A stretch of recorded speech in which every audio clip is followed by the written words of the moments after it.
मृत्यु परे घरे काहींकी जळे नाही चुली। कौन कहूछि गरुड़ पुराण। बंधुगण, सनातन धर्म रे जीवन रे मार्गदर्शन पाई नियम और रीतिनीति रहिछि। जन्म ठारू आरंभ करी मृत्यु पर्यंत मोट 16टी रीतिनीति रहिछि। सेही सबु मध्यरु शेष संस्कार को सबुठारू गुरुत्वपूर्ण बोली विश्वास करा जाए।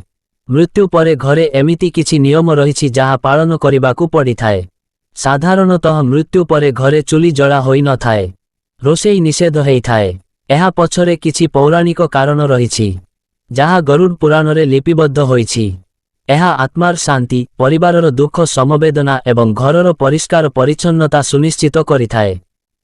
काहार मृत्यु होइगले काहींकी चुली जला जाए नाही, आसंतु तेबे गरुड़ पुराण रे कोन नियम रहिछि से संपर्क रे जानिबा।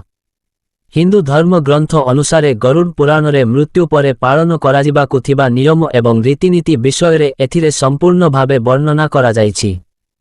एथिरे कुहा जाइछि जे जने व्यक्तिंको मृत्यु परे साधारण कार्यकलापकू किछि समय पाई स्थगित रखिबा उचित।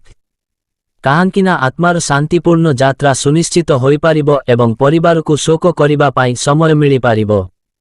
मृत्यु परे जने व्यक्तिंको आत्मा घर एवं परिवार रे रहि जाए बोली विश्वास करा जाए।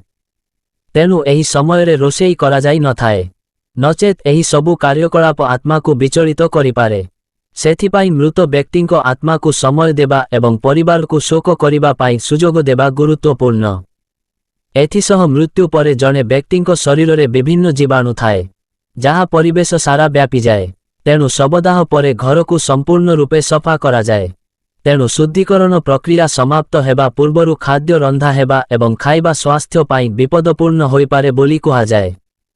मृत्यु परे शोक समय अवधि 3 रु 13 दिन पर्यंत थाए। एहा केवल धार्मिक विश्वास नुहे बरन एहा स्वास्थ्य, मानसिक संतुलन एवं सामाजिक सहयोग भली गभीर दिगगुड़िकू मध्य सामिल करे।